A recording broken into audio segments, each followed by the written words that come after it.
enhance your listening scores.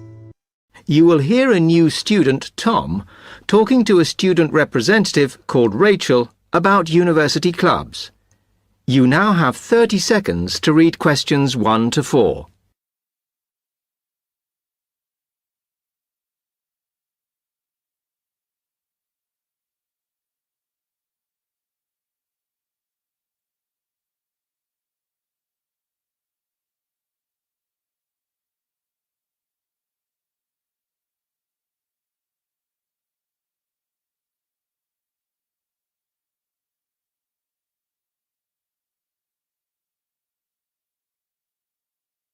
Hi, welcome to Freshers Week. I'm Rachel. Can I help you? Oh, hi. Yes, I was hoping to find out about some clubs I could join. Well, all the club stands are here in this hall. What were you interested in? Not sure. I wanted to do something where I could meet people. Well, take this leaflet with details of all the clubs and see what you think. Oh. It'll probably depend on what day you're free. Like on Mondays, there's the film club. Then on Tuesdays, you've got the climbing club. That's really good. I'm in that. Then on Wednesdays, you've got chess, if you want something a bit more intellectual. But you should look through carefully because all the clubs run extra activities as well as their normal meetings. Oh, yes, I see. So, it looks like the film club has discussions after the films. I'd quite like to go to those. Then, climbing. Goodness. It says here that the university has its own climbing wall. That's impressive. And they go on weekend trips. Cool. And it says the chess club normally just does games with whoever turns up. But it also runs competitions sometimes. But I bet you've got to be pretty good to do that. Yes, I think so. And how many people are in the clubs? Are they all really full? Well, obviously they're all different. So, for example, the film club has just increased its membership from 85 to 125. But I think they're hoping to extend it to 150. The climbing club's quite small, 40 people. And the chess club is fairly healthy at 55. Right. OK. So who do I see if I want to join these clubs? Well, if you go round the stands and speak to the people there, for the film club, that's the events organiser. For climbing, you'll need the club secretary, and the chess club is organised by one of the maths tutors. OK? Yep. I think I'll start with the climbing club. It sounds good. Oh, well, as I said, I'm in that, so I might be able to help you a bit. You now have 30 seconds to read questions 5 to 10.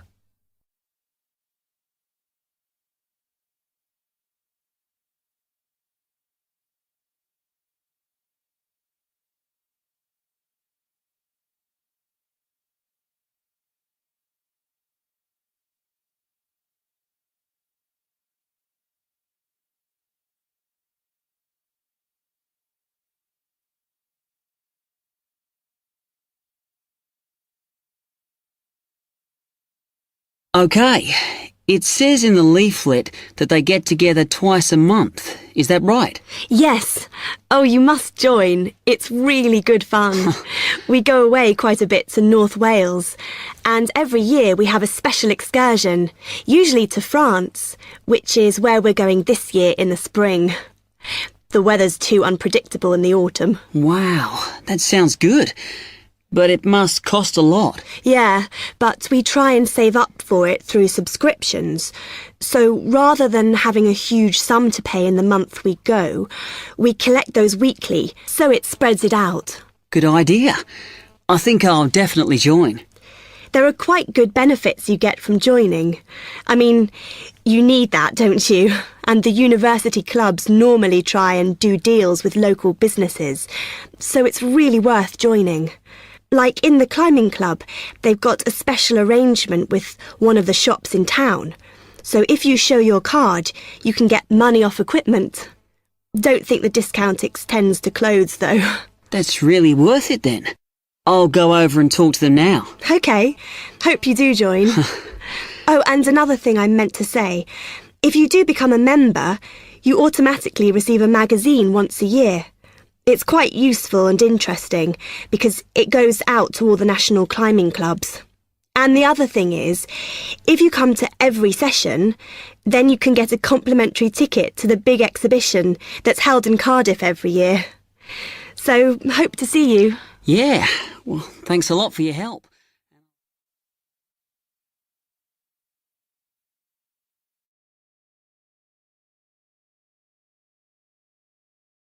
That is the end of part 1. You now have half a minute to check your answers.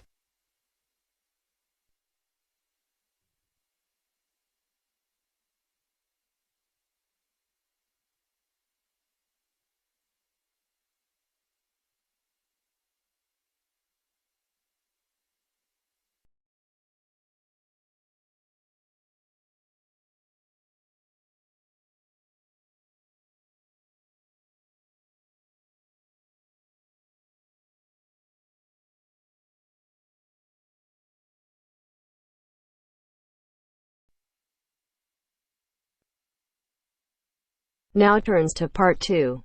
Part 2. You will hear part of a lecture on art and culture in the Indonesian island of Bali. First, you have some time to look at questions 11 to 15.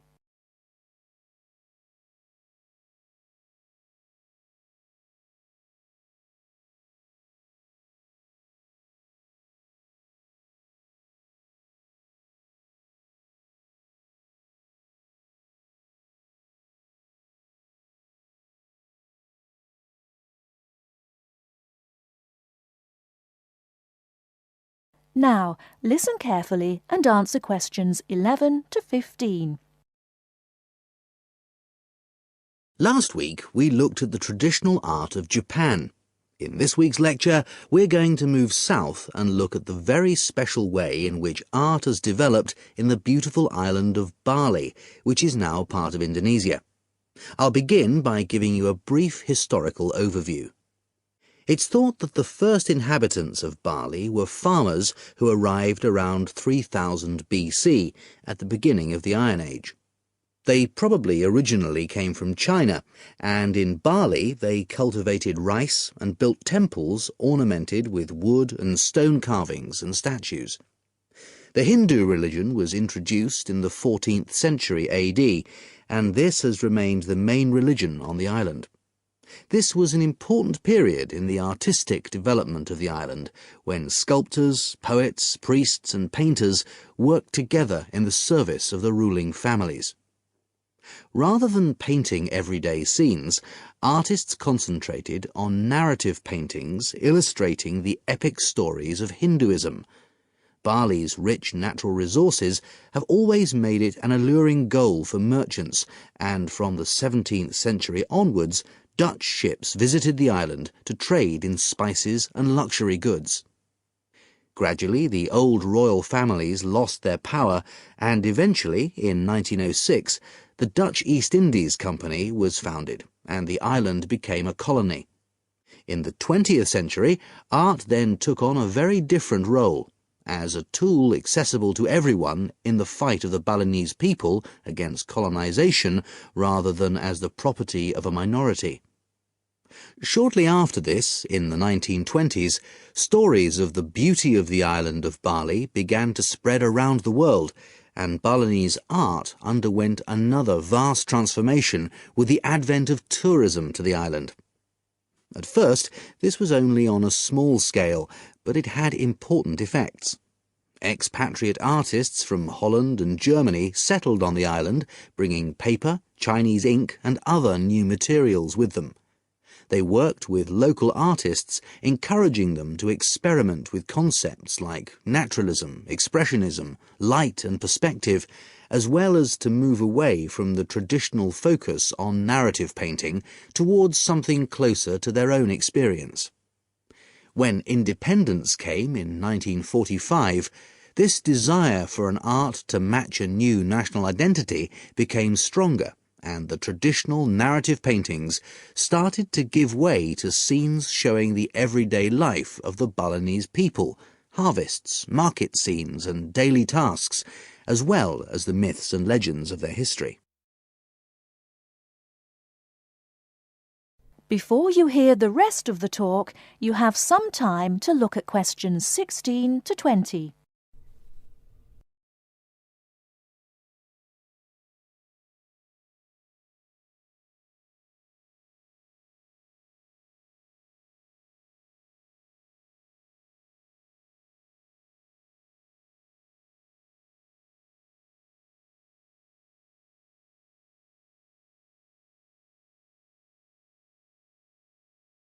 Now listen and answer questions 16 to 20. Many of the features that give this art its special place in the world today can be traced back to these historical roots. One feature that is rooted in the events of the last century is that today in Bali, the production and the appreciation of art is not restricted to a minority. In fact, there is a famous saying that in Bali, everyone is an artist. And it's not considered that to make art or talk about art, any formal training is needed. Art is just produced as part of Balinese life. Even fruit salad is served with flowers strewn on top. One factor which has contributed to this productivity is Bali's fertility. Over the centuries, the rich soil and the fact that food and shelter are readily available has given the islanders the leisure to develop their arts. While painting, sculpture, carving and music have traditionally been the province of men, women have channeled their creative energy into making lavish offerings to the gods with spectacular pyramids of flowers, fruit and cakes offered at the temples on festival days and celebrations. All these kinds of art still have close links with the religion of the people and are something that people do on a daily basis. Another special characteristic of art in Bali is that it is not generally seen as an individual pursuit. In the West, art is often carried out by the artist on his own, reflecting his own individual worldview in the hope of achieving personal wealth and fame. For Balinese artists, art is something that's done as a group, and many artists may participate in one piece of work. And Balinese art is not restricted to temples and offerings. It decorates objects such as jackets, motorcycles, hotel menus, and so on. But perhaps the most significant characteristic of Balinese art, and one that distinguishes it most from the art of the West, is to do with its expected lifespan. Carvings are made in soft stone, which is gradually destroyed over the years. The humid climate rots paper and cloth paintings. The magnificent offerings of fruit and sweets are eaten. Wooden statues are destroyed by insects. But Balinese artists accept that their work is ephemeral, not permanent, and instead of slavishly preserving the originals, they produce new art. And all this rebuilding, renovating and replacing means that the island's art continually evolves and perpetuates itself. That is the end of part 2. You now have half a minute to check your answers.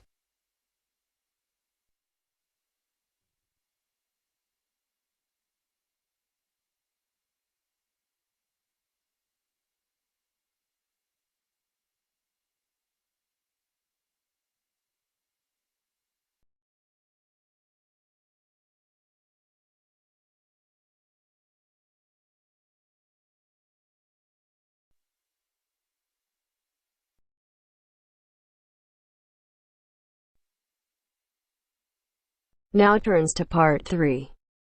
Part 3. You will hear a conversation between a potential student at Clevedon College and a representative in the Information Centre. First, you have some time to look at questions 21 to 24.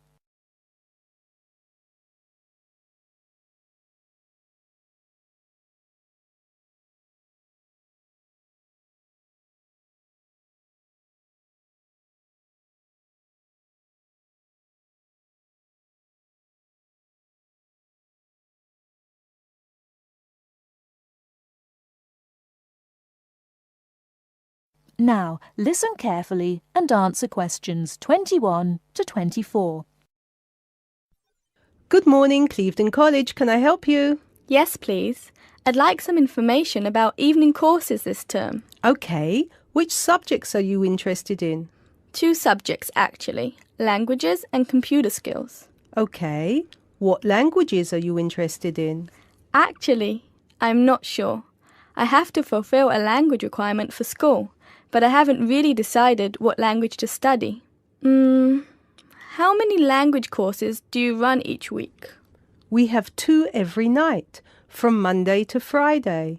I'm sorry, but would you mind going through the schedule for me? Which language on which days? Not at all.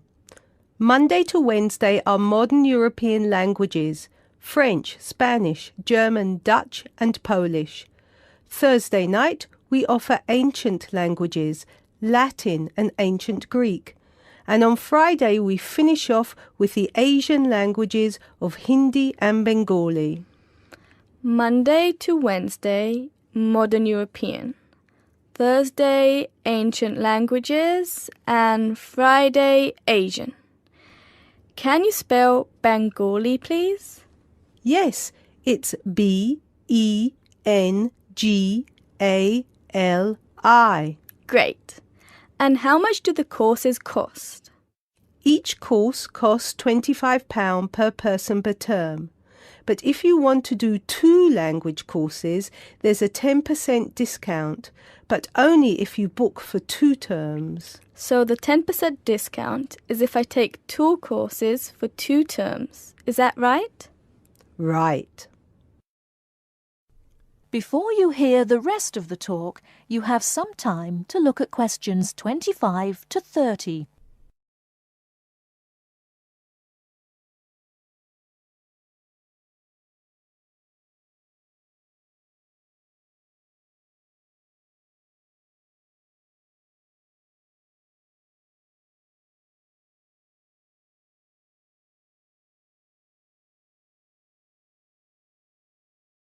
Now listen and answer questions 25 to 30.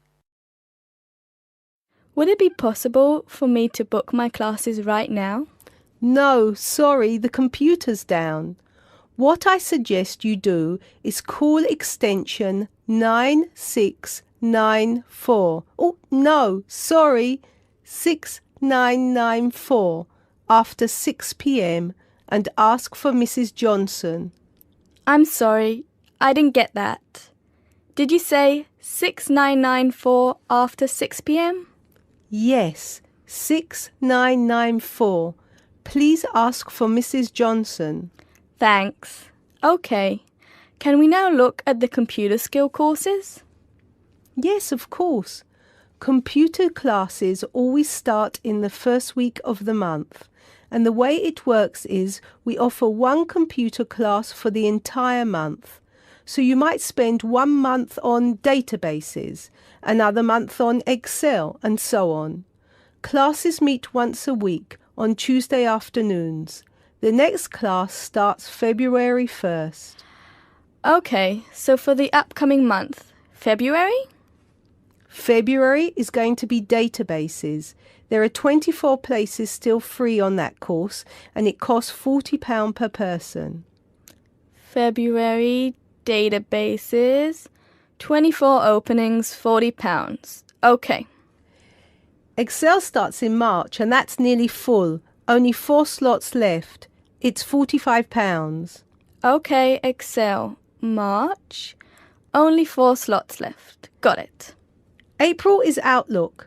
That is never as popular since it costs so much more, but you get a free CD. It is £60 for the month, and there are 19 places left. OK, April, Outlook, £60. Is that it? No. On the 3rd of June, we start a Word course. We have 16 vacancies for that at the moment. It's also expensive at £55. 3rd of June, Word, 16 vacancies, £55. Now, do I call the same number to book a place in one of these classes? No, you have to call Mary Jones, I think. Yes, Mary Jones. Extension 9623. Sorry, could you repeat that number? Yes, extension 9623. Please call her before 6 p.m. Okay, many thanks for all your help.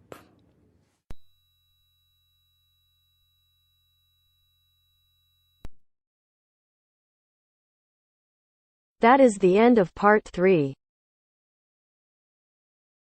You now have half a minute to check your answers.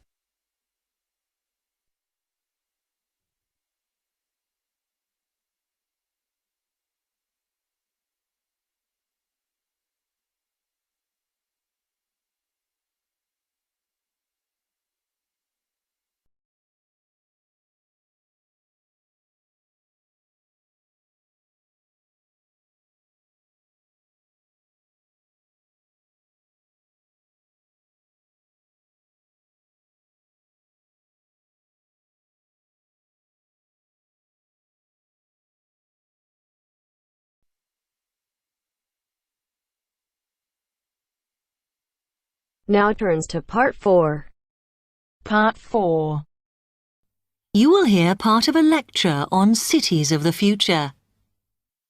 You now have 30 seconds to read questions 31 to 37.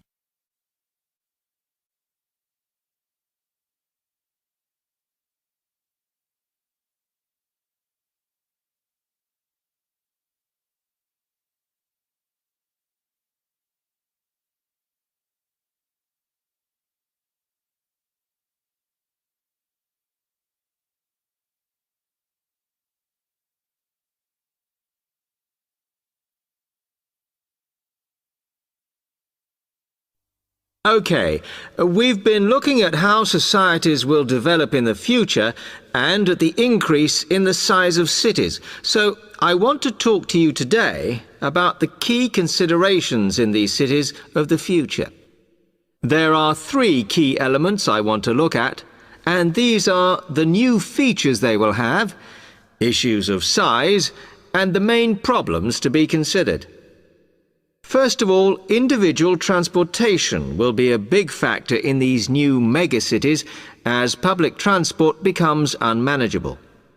There'll be a huge rise in the use of segways, which are personal transporters like motorized scooters.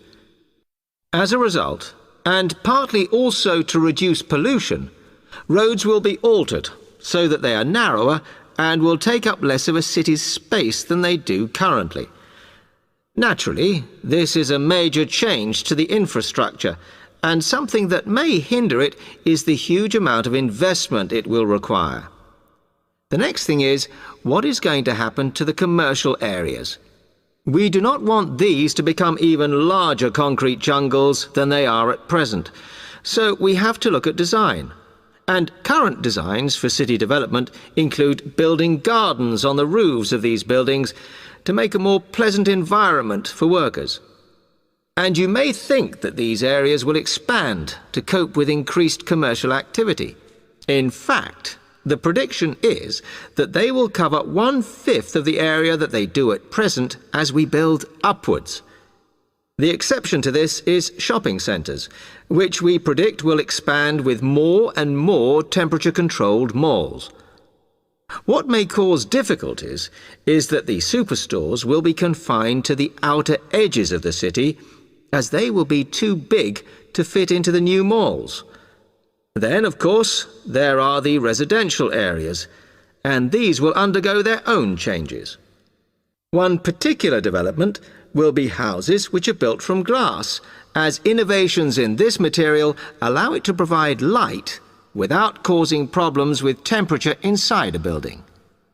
The residential areas will not be allowed to expand without limit, as happens in some areas at present, and their size will be restricted to a population of 15,000. One issue, which has yet to be resolved, and I'm not sure it ever will be, is how we manage to house older residents. They will be increasing in numbers as time goes on. Finally, how will these cities live? We know we have limited energy sources, so what will we do? Well, something currently in development, which will be a feature, is that waste is going to become an energy source. For example, to provide gas in homes. Also, as new technology and systems are developed, we will find that energy plants will become smaller. Another energy source we could use, but one which raises issues of having enough space and too much noise, is wind farms.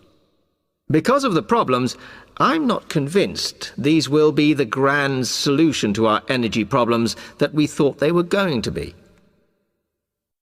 You now have 15 seconds to read questions 38 to 40.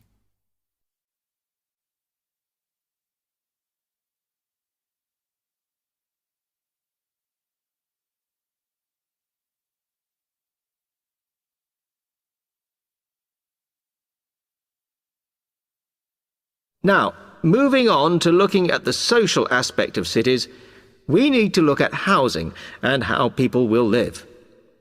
Cities currently have flats in the centre, populated by single people and wealthier residents, and families tend to move to the outskirts. In the future, the centre of cities will see a dramatic change. We will see many more examples of cooperative buildings. This is where people join together to form a company that owns the building they live in. And despite continuing shortages, there will also be a rise in the provision of retirement homes in city centres so that the elderly can have easy access to hospitals and shops. Recently, we have seen a levelling off in the growth of private housing, and I think that will not change. But we are likely to see more social housing, as far fewer people will be able to afford to own their own homes. OK, now, if anybody has any...